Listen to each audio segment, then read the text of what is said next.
Agora, nós vamos mostrar que as duas funções horárias da posição, a primeira obtida através da análise do diagrama fasorial e a segunda obtida através da solução da equação diferencial que rege o movimento do sistema massa-mola, essas duas soluções são exatamente a mesma solução, certo? E é isso que nós vamos mostrar nesse vídeo. E como é que nós vamos fazer isso? Nós vamos começar com a solução obtida utilizando o diagrama fasorial, certo? Naquela análise, a gente obteve que a função x de t é igual a amplitude do movimento, vezes cosseno de ômega t mais φ. E esse φ aqui seria a constante, né? A constante que a gente tem a liberdade de determinar, dependendo de onde a gente considera o instante t igual a zero, certo? O que é que eu vou fazer?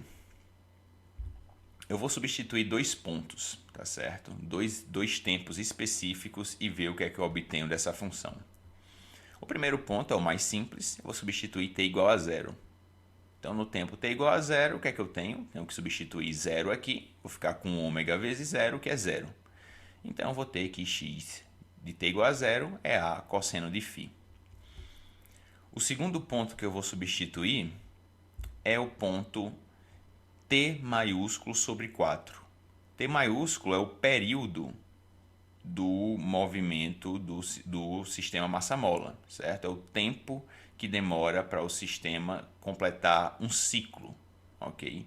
E eu vou querer analisar essa função no período dividido por 4, um quarto do período, ok? Então, eu substituo aqui t sobre 4, vai multiplicar ômega mais φ, isso daqui é o argumento do cosseno, né? O que é que eu faço em seguida? Eu defini nos vídeos iniciais quem é ômega, né? A frequência angular de oscilação. Frequência angular de oscilação é dada por 2π dividido pelo período. Isso aqui vai estar multiplicando período dividido por 4. Então, eu posso cancelar período com período, vai ficar 2π dividido por 4. Então, eu tenho que x de t sobre 4 é a cosseno de π sobre 2, que é 2π dividido por 4, mais φ. E aqui fica claro porque eu escolhi esse segundo ponto, né? Porque eu escolhi o ponto t sobre 4. Porque quando eu tenho um tempo que é um quarto do período, isso significa que no ciclo trigonométrico eu andei π sobre 2 radianos. Π sobre 2 radianos é exatamente 90 graus. Então, escolher uma distância, né, já que o primeiro ponto foi t igual a zero, escolher um tempo que é um quarto do período é interessante porque isso está relacionado com andar no ciclo trigonométrico 90 graus, que é π sobre 2, e esse ângulo é o ângulo que me permite facilmente converter cosseno em seno ou seno em cosseno. Se você prestar atenção, por exemplo, se eu tenho o ângulo 0 graus, cosseno tem valor máximo e seno é 0. Quando eu ando 90 graus, essa relação se inverte. Seno tem valor máximo, passa a ser 1, e cosseno é 0. Então, esse fator, π sobre 2, que está relacionado com o ciclo trigonométrico, com relação ao período, é exatamente eu pegar um tempo que é o período dividido por 4, e isso faz com que eu consiga converter facilmente um cosseno em seno. Por quê? Porque cosseno de π sobre 2 mais φ é exatamente menos seno de φ. Ok? Então, essa relação aqui de cima eu consigo escrever em termos de seno. X de t sobre 4 é menos a seno de φ. Então, eu consegui encontrar dois pontos, né? Eu consegui ver como é que minha função horária da posição, dada nesses termos aqui, como é que ela é expressa no tempo t igual a zero e no tempo t maiúsculo, que é o período, dividido por 4.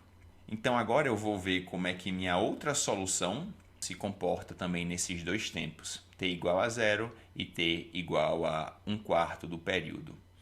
E aí eu vou tentar comparar as duas para ver se elas são compatíveis ou não uma com a outra. Então vamos lá.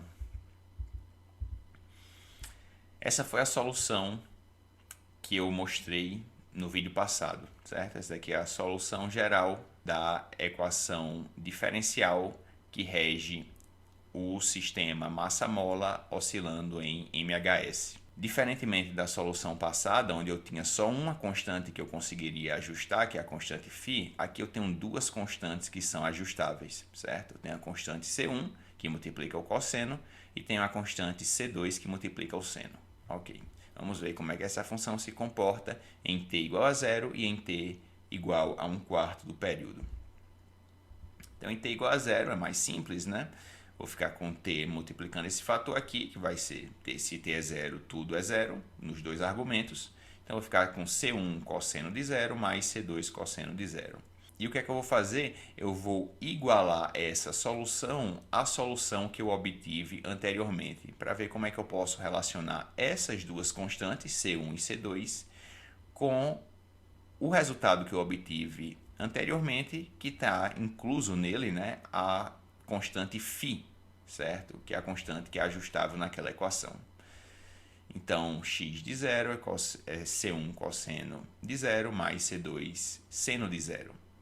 Seno de zero é zero, então esse fator todo aqui ele vai embora. Cosseno de zero é 1. Ok? Então, eu vou ficar com C1 vezes 1, que é C1. Então, se eu quero uma compatibilidade entre as duas equações, o que é que eu preciso? Eu preciso que C1, essa constante C1, ela seja escrita como a amplitude do movimento A vezes cosseno de φ, que é a constante ajustável lá daquela primeira equação, certo?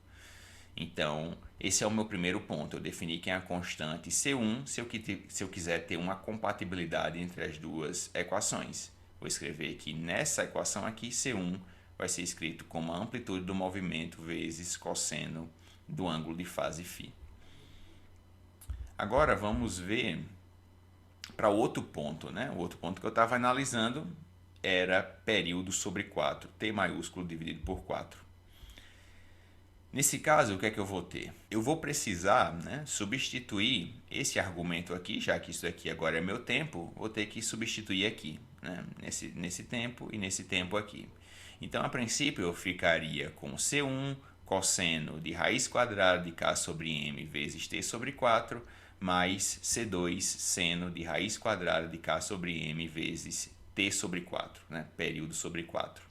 Sendo que o que é que acontece? Esses argumentos aqui, certo? Esse argumento do cosseno e esse argumento do seno, eles são ângulos, certo? Eles são ângulos. Perceba que na solução passada, quando eu substituí t igual a zero, meus argumentos foram zero, né? Então, ângulo zero pode representar 0 graus ou 0 radianos, certo? O argumento do seno e do cosseno é zero.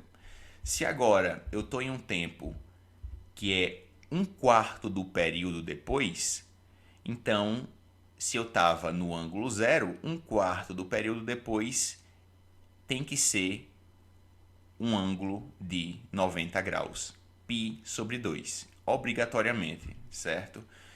Se eu estava anteriormente em um ângulo zero, se eu ando 1/4 do período, agora eu estou num ângulo que é π sobre 2. Então, sem precisar fazer essa multiplicação, né, colocar período sobre 4 vezes esse fator aqui, eu tenho certeza que esse argumento como um todo tem que ser π sobre 2. Vai ficar mais fácil de ver isso quando eu provar para vocês nos próximos vídeos que essa raiz quadrada de k sobre m é exatamente a frequência angular do movimento oscilatório do sistema massa-mola, certo? Porque aí quando eu substituir que raiz quadrada de k sobre m é ômega, eu posso fazer exatamente a prova que eu mostrei no início do vídeo, que é substituir ômega por 2π dividido por t, que é o período, e aí quando eu multiplicar 2π sobre t vezes período dividido por 4, período vai cancelar com período, e aí sim eu vou mostrar explicitamente, né, que esse argumento é π sobre 2. Mas eu também não preciso ir por esse caminho mais matemático.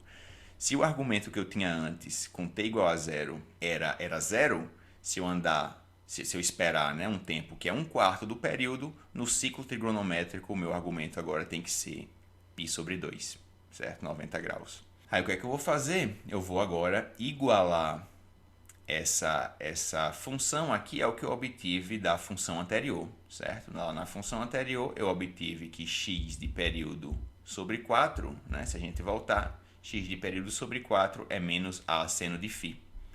Então eu vou igualar essas duas soluções, ok? Então vai ficar aqui, isso aqui tudo é menos a seno de φ, sendo que o que é que a gente sabe, né? A gente sabe que seno de 90 é 1, e cosseno de 90 é zero. Então, dessa vez, é esse termo aqui do C1 que vai ser cancelado e eu vou ficar só com C2, que vai ficar C2 vezes 1, que é C2. Né? Então, eu obtenho que minha constante C2 tem que ser menos a seno de φ se eu quiser ter uma compatibilidade entre as minhas duas soluções. O que é que eu faço? No lugar onde eu tenho a minha constante C2, eu escrevo essa expressão aqui, que está em termos da constante, né, do ângulo de fase φ.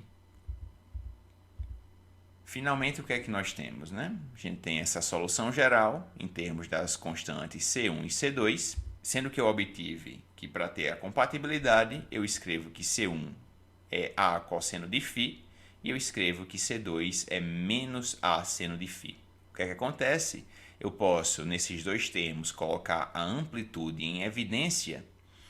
E o que é que sobra? Sobra uma subtração da multiplicação de cossenos e senos.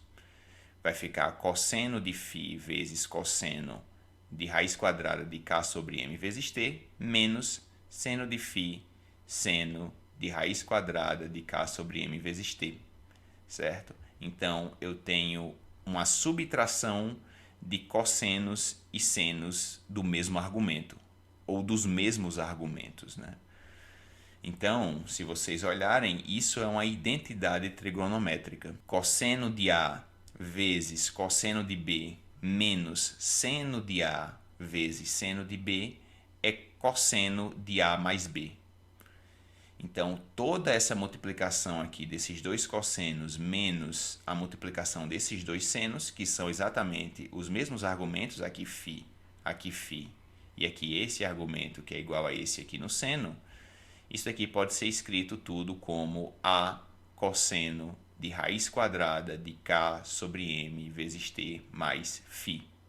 Que, se eu usar aquele resultado que eu ainda não provei para vocês, mas vou provar em breve, que é que raiz quadrada de k sobre m é exatamente a frequência angular do movimento ômega, então eu chego que a minha expressão geral, certo, obtida pela solução da equação diferencial, pode ser escrita em termos de apenas um ângulo de fase φ, certo?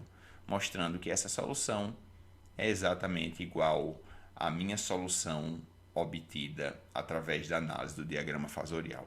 Espero que tenham entendido, pessoal. Se gostaram, dá o like no vídeo, se inscreve no canal e até a próxima.